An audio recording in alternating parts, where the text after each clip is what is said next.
It is time now to head into the chat room, and joining me today is broadcaster Katie Wolfe in Darwin and Shelly Horton returns from 9honey.com.au in Sydney. A big good afternoon to both of you. Good afternoon. Hi, ladies. Now, first up today, Brisbane's exclusive Tattersalls Club will allow women full membership after a very close vote last night.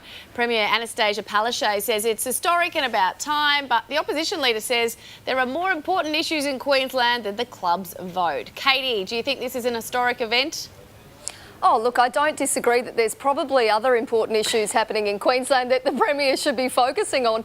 But call me naive. I actually didn't realise that clubs like this really still existed and that women couldn't be members. As I say, call me naive, but I just really had no idea.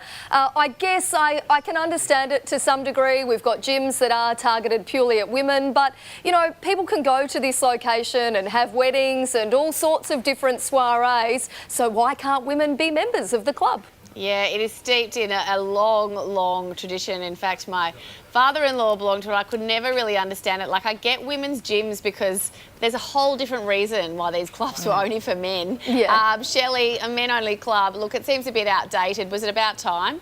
Oh, absolutely. I mean, I want to know why they didn't want women there. You know, what are they doing that it's so secretive that women can't be a part of it? Like, it seems a bit strange. The only thing I would say is, because the vote was so close, it's still probably going to be quite uncomfortable for women to be there. So it's still going to take a bit more time. However, I think that it's the men who are really digging their heels in. They're going to die out soon, and we're not going to have this as an issue. And it's all about equality, people, so no big deal. Yeah, well, I wondered if women would even want to join a club that is so, you know, excluding. It'll be really interesting to see what happens. Hopefully enough women will join and make it more inviting to others. And as you said, that there's a whole range of members there. It will just cease to be an issue. All right. Well, and I heard it's the family members of the men that are already members who can sort of join now. Those women are the first to be invited, I guess, to be able to become members. So you would hope that it is a little bit of a friendly environment, but only time will tell, I suppose. It'll be interesting to see how many female memberships are taken up, actually. That's All right, let's move on. And there are calls to remove sweets from supermarket checkouts to help tackle the country's obesity crisis. The AMA Queensland boss says it's time to put policies in place to remove the in-your-face displays. A similar policy in the UK resulted in a 76% drop in people buying impulse snacks. Shelley, feels like the obesity crisis is a little bigger than sweets at the supermarket checkout. I don't know, what do you think? I think it all helps. You know, yes, we have such an obesity problem in Australia. So if this is one thing, which if it's been proven it reduces snack buying by 76%, that's a win. I mean, your only people complaining will be the supermarkets and the confectionery companies. I think it's one of those great things. I know I have grabbed a chocolate when I'm there, didn't want it, it was just an impulse buy. I see mums with their kids nagging and nagging and nagging to have a chocolate. If you just remove it from vision, then I think it actually can help. And it's not going to fix obesity, but it might help just a little bit. What do you think, Katie? Should we introduce a ban on supermarket checkout treats? Ladies, I will find the treats no matter where they are. If they're on the way out or if they're on aisle 20 right at the back of the supermarket, I'll make sure I find them. And I think that a lot of people will, no matter what. But Shelley, you make a really good point. This is going to help, and any little steps that we can take to try and help this situation can only be a good thing. I think we need to go a little bit further though. In Australia, I'm assuming it's a similar situation in places like Sydney, but certainly in the likes of Darwin, sometimes it's actually cheaper to buy a chocolate bar than what it is to buy fresh produce. So I think we've really got to have a situation where it's cheaper to buy these good foods, these foods that are really good for our children, rather than it being a really cheap, easy option to get those takeaway foods or to get the sweets. You make such a good point. Fruit and veggies are so expensive. On that note, we're going to take a break, but first it's time to say goodbye to our Western Australian viewers. For everyone else still ahead in the chat room, would you hand over your credit card to tip a busker? And do people without kids get a bad deal at Christmas, forced to work when parents take time off?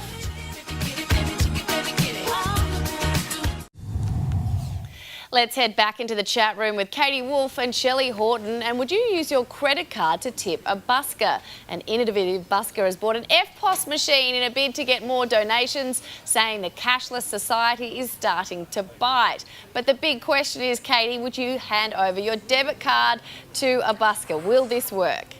I don't know if I would. I'm one of those annoying people that wants a receipt for everything. So how exactly is it going to work? It's all online now. Why do you need a receipt? I don't know. I just feel like I like the paper in my hands to know that I've been charged the correct amount. And I always worry about that with the tap and go. Am I, is the right amount being put in? I know you can go back and check, but then when you're talking about with a busker, you go back and check. They're not in the same location as what they were the day before. But look, I totally understand that they want to move with the times and they need to move with the times because very often none of us have got cash with us. Yeah, I don't know if I would do it either, to be honest. Shelley, what do you think? I'm going to sound like a big Grinch here, but I hate buskers. I hate them. Oh, I don't want to give them any money. I don't want to give them my Why? credit card. I want to give them cash. They're annoying.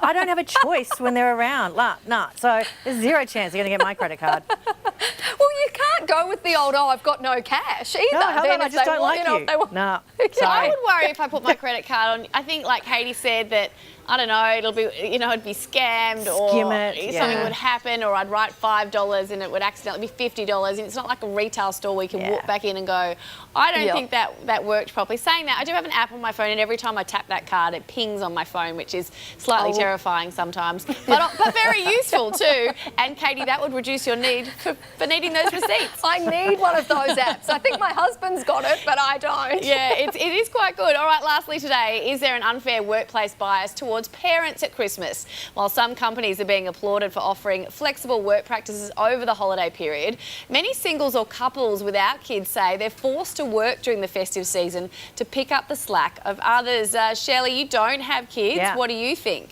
Look, I have had this happen to me. I was working at a newspaper and I was rostered on for weekends and Christmas and things like that because other people had kids and they needed to be available for school holidays.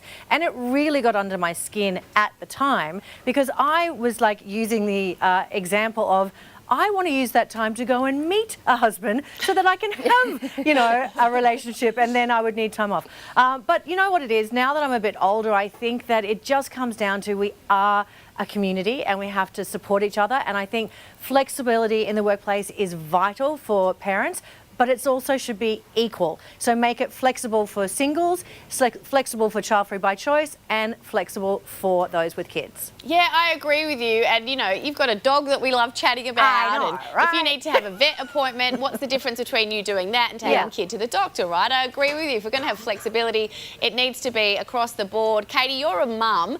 Do you think singles or couples without kids get a bad deal?